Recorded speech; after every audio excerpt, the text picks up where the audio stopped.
नमस्कार. श्रवणानंद उपक्रमांतर्गत आपण ऐकतो आहोत शुभांगी भडभडे लिखित मृत्युंजयाचा आत्मयज्ञ. माई तात्यांना म्हणाल्या, 2 गोष्टी बोलायच्या होत्या. रात्री बोलू म्हटलं, पण किती उशिरापर्यंत लिहित असता, तेव्हा आम्हाला झोप लागलेली असते. माई बोलणार की नमनाला घडाभर तेल घालणार?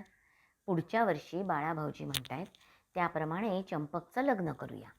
12 वर्षाची झालीच आहे. 6 महिने लागतो तयारीला. आता आषाढ सुरू झालाय. बरं, प्रथम मुलाला इथे बोलवूया, मग ठरवू. आता दुसरं काय? माई खाली मान घालून पदराचं टोक करंगळीला गुंडाळत राहिल्या. बोला ना माई, अहो बोला माई. ह्यावेळी पुत्र व्हावा असं साकडं आई जगदंबेला घातलंय. म्हणजे म्हणजे तुम्ही? तेवढ्यात माई माझघरातून स्वयंपाकघरात गेल्या. पाठमोऱ्या आकृतीकडे तात्या पाहत होते. एवढी आनंदाची वार्ता देताना स्त्रिया धड स्पष्ट बोलतही नाहीत. कौतुक अभिनंदन नसतं का केलं आम्ही माईंचं? ते मनाशी प्रसन्न हसले. लिहिण्यासाठी कागद हातात घेतले. मेज जवळ ओढत लिहायला प्रारंभ करणार होते प्रसन्न मनाने. स्थानबद्धतेतून सावरकर मुक्त झाले. ही वार्ता वायुगतीने देश विदेशात पसरली. चैतन्याचं वातावरण निर्माण झालं. मुक्ततेची वार्ता ऐकताच नारायणराव शांताबाईंसह रत्नागिरीत आले. तात्या, आता आमच्याकडे चालायचं. आजवर एकत्र राहिलो नाही, आता राहूया. बाळ, आता तू डॉक्टर आहेस, कार्यव्यस्त आहात. आपापली कार्यक्षेत्र वेगवेगळी आहेत, तेव्हा असू द्या कार्यक्षेत्र वेगळी, राहू आपण एकत्र. अनेकांनी त्यांचं घर देऊ केलंय, परंतु एक सांगतो, काही दिवस आम्ही तुझ्याकडे राहू, मग पाहू. कारण घरच्या स्त्रियांना वाढत्या पसाऱ्याचा त्रास हा होईलच. परंतु राहू दोघं वेगवेगळं असलो तरी मुंबईतच. एकमेकांना भेटता येईल, एकमेकांकडे जाता येईल. ते काहीच बोलले नाहीत. तेव्हा तात्याच म्हणाले, बाळ, परंतु ही अचानक मुक्तता झाली नसावी. कोणीतरी आमचं नाव सुचवलं असावं. कारण ब्रिटिश सरकारला आमच्या मुक्ततेत स्वारस्य काय? निवडणुका झाल्या, काँग्रेस पक्ष विजयी झाला, तरीही त्यांनी इंग्रजांना शह देण्यासाठी मंत्रिपदं नाकारली. त्यामुळे गव्हर्नर ब्रेबॉन यांनी अल्पसंख्याक पक्षातल्या लोकांना मंत्रिपद दिलं. धनजी शाह कपूर लोकशाही पक्षाचे बॅरिस्टर जमनादास मेहता या दोघांनी आग्रह धरला की सावरकरांना मुक्त करा. हा जोर मग मंत्रिमंडळात वाढला. पुढचं कळलं होतं, परंतु आमच्यासाठी पहिला प्रयत्न कुणी केला हे जाणून घ्यायचं होतं. शासनाने त्वरित मान्य केलं नाहीच, परंतु ज्या युक्तीने सरकारला पटवून दिलं आणि स्वातंत्र्ययुद्धाची 1857ला जी सुरुवात झाली ती 10 मेला आणि तुम्हाला स्वातंत्र्य मिळालं ते तब्बल 12 वर्षांनी 10 मे 1937ला. ही तारीख आमच्या मनावर कोरली गेली आहे. तुमची मुक्तता म्हणजे स्वातंत्र्याला आणि स्वातंत्र्याच्या वाऱ्याला अधिक गती. चला आता मुंबईला. मुंबई हे कार्यक्षेत्र होईल तुमचं. बाळ, तू आणि शांताबाई पुढे चालावं. इतकी वर्ष इथे राहिलो, भांडलोही रूढीविरुद्ध. राग आला, परंतु लोकांनी अलोट प्रेम केलं. कशाची उणीव भासू दिली नाही. निसर्गाशी एकात्म झालो.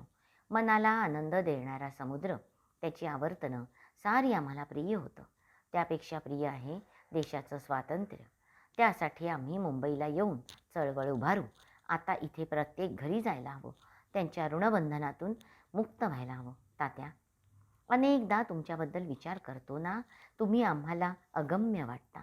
संवेदनशील कवी, चिकित्सक, संशोधक, साहित्यिक, कठोर व्रताचरणी, परिवाराविषयी स्नेहशील, निर्भय, धडाडीचे सामाजिक कार्यकर्ते, स्वदेशावर अनन्य प्रीती, त्यासाठी समर्पित होण्याची तयारी, देश जागवावा, सशस्त्र होऊन स्वातंत्र्य मिळावं म्हणून अविश्रांत धडपड तुमची.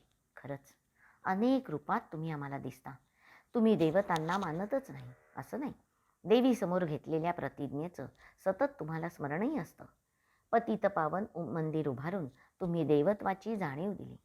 संघटनेतून देवत्व जागवलं. बाळ, पुरे आता.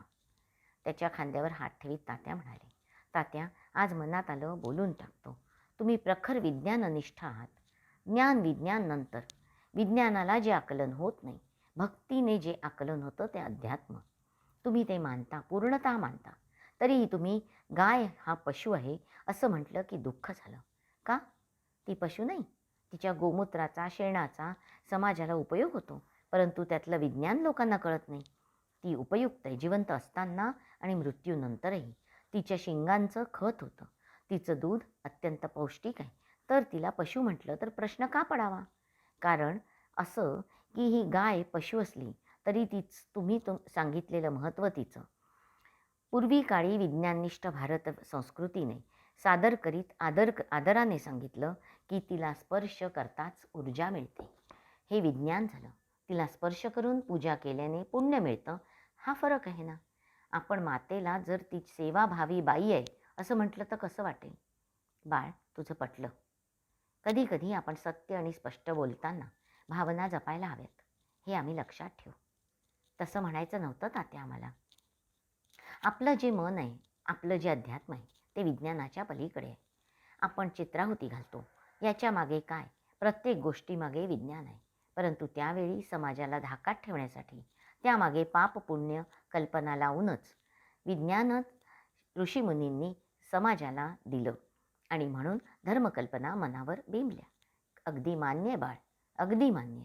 धर्म आणि विज्ञान हे आम्ही समजावून सांगताना विज्ञानाचं महत्त्व पटवायला हवं आणि अंधश्रद्धा दूर करायला त्याही मदत होतील, असंच ना तात्या?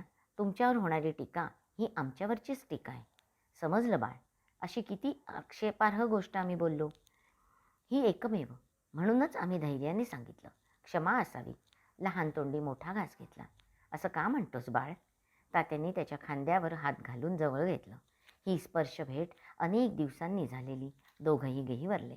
तात्या, आता क्रांती पर्व, अंदमान पर्व, सामाजिक कार्य सगळी पर्व संपली. आता नव्या पर्वाला सुरुवात करायची. दोघंही मनापासून हसले. तसंही 5 वर्षाकरता स्थानबद्धता लादणाऱ्या सरकारने प्रत्येक वेळी मुदत वाढवत नेली. अखेर लोकमानसात सावरकर निर्बंध निवारक मंडळ स्थापन करण्याची इच्छा प्रत्यक्षात आली. 2 वर्ष त्यासाठी सतत आवेदनं, आंदोलनं चालू होती. नारायण, शांताबाई यांच्या आग्रहाचं आमंत्रण देऊन ते दोघे परतले. त्या रात्री ते विचार करीत होते. आपली विज्ञाननिष्ठा प्रखर झाली. स्पष्ट वक्ता ख्याती झाली. आपण जे कार्य करतो ते लोकहितासाठीच ही धारणा लोकमानसात आहे. धर्मग्रंथ, धर्मशास्त्र याचा सखोल अभ्यास असून आपण देवप्रतिमेला नित्यनेमाने नमस्कार करणारे धार्मिक नाही. अध्यात्म आणि वेदपुराण, उपनिषद वाचूनही आपण आध्यात्मिक नाही. आपल्याला दिसतं ते वर्तमानातलं आणि पूर्वीचं विज्ञान. आपण सनातन हिंदू धर्मातल्या हिंदू शब्दाची सर्वसमावेशक परिभाषा करतो. हिंदू शब्द व्यापक विस्तारित करतो. आपल्याला जे विचार करून, अभ्यास करून संयुक्तिक योग्य वाटतं ते बोलतो, करतो. भौतिक विज्ञान, बुद्धिगम्य विचार, उपयुक्ततावाद या प्रवाहावर आपली विचारनौका प्रवाहित होते. बुद्धीला योग्य वाटेल तेच करण्याचा आपला हा स्वभाव वर्तमानात पटेल किंवा न पटेल, परंतु भविष्यकाळात तो संपूर्णतः योग्य असेल हा विचार दृढ असतो आपल्या मनात. विचार करीत असताना नारायणने मांडलेला विचार त्यांना एकदम सोडता येईना. ते मनोमन म्हणाले, हिंदू धर्मात सर्व प्राणीमात्रांना, वृक्षांना, पर्वतांना पूजनीय स्थान आहे. गोमाता म्हणून पूज्य असलेली गाय पशु आहे. ती अत्यंत उपयुक्त आहे. जिवंत असताना आणि मृत झाल्यावरही असं म्हटलं असतं तर लोकांनी टीकेचा गदारोळ केला नसता. पण आपण जे बोलतो ते सत्य कधी कधी कुणीही नाकारू शकतच नाही. स्वमताचा आग्रह मनाला समजावला आणि शांत झोपले. सकाळी ते मेजाजवळ बसले. लिहायला सुरुवात करणार तोच त्यांच्या मनात विचार आला. रत्नागिरीत आल्यावर एवढ्या तेवढ्या तेव्हा मार्ग येण्या जाण्याची साधनं नसताना लोकमान्य टिळकांचा उजवा हात असलेले न. चि. केळकर, मुंजे, परमानंद, श्री अय्यर, उपारण्य ऋषी, शंकराचार्य, ध्यानचंद वर्मा, सच्चिंद्रनाथ सन्याल, अंदमानमधला सहबंदी नानी गोपाळ, ग.वी. मावळणकर, ज्ञानकोशकार केतकर, महात्मा गांधी, युसुफ मेहर अली, प्रबोधनकार ठाकरे, प्र. के. अत्रे, अनंत हरी गद्रे, कवी माधवराव पटवर्धन, प्राध्यापक आक्तेकर, संत पाचलेगावकर, मसूरकर महाराज, चौंडे महाराज असे कितीतरी मंडळी रत्नागिरीत भेटीला येऊन गेली. रत्नागिरीतलं आपलं जीवन अत्यंत सुखावह झालं. आपल्याला समजावून घेतलं. हिंदू पदपादशाही या ग्रंथाचं लेखन झालं. सामाजिक क्रांती लेखनाचा हा समृद्ध काळ रत्नागिरीत गेला होता. लिहायला घेतल्यावर त्यांना स्मरण झालं. ते म्हणाले, हे रत्नागिरी, तुझ्या लावण्याला नमस्कार. घन घन गरजत येणाऱ्या वर्षाधारांना आमचा नमस्कार. आवर्तनातून देशभक्तीचं स्तोत्र गाणाऱ्या सागरा, तुला आमचा नमस्कार. इथलं जल, वायू, आकाश, प्रकाश, ही धरती माता, तुला शत शत वार नमस्कार. खरा आनंद त्यांना मिळाला समाज जागृतीत आणि लेखनामुळे. स्वतःचे लेख त्यांना मनापासून आवडले. त्यातला एक होता विश्वाचा देव आणि मानवाचा देव. या लेखात त्यांनी भरपूर काही विश्वनिर्मात्या देवाबद्दल लिहिलं. पुण्यात समोर पाहिलं, माई विचारात दिसल्या. तसं तात्यांनी विचारलं, मुंबईला जाताना मुलं खूप आनंदी आहेत, तुम्हाला काय वाटतं? श्रीरामासह वनात जाताना आणि पुष्पक विमानातून अयोध्या नगरीला येताना आणि गंगातीरी एकटीला सोडलं तरी सीता प्रसन्नच होती. श्रीरामाला तिने वाल्मिकी रामायणात कुठेही दोष दिला नाही. तात्पर्य, जिथे राघव तिथे प्रसन्न सीताच. तात्या हसले. इतक्या निरोपाचं जेवण म्हणून रोज प्रत्येकाच्या घरी जेवणाचं आमंत्रण यायचं. 2-4 घरी गेल्यावर तात्या म्हणाले, ज्यांना ज्यांना आम्हाला जेवायला बोलवण्याची इच्छा असेल त्यांनी स्वतःच्या घरचे पदार्थ घेऊन यावेत, आपण सहभोजन करू.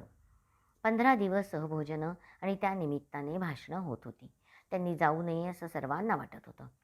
तात्यांनाही रत्नागिरी आवडू लागली होती. झपाट्याने ते रत्नागिरी शहर सुधारू लागलं होतं. इंग्रजांनी स्थानबद्ध ठेवलं.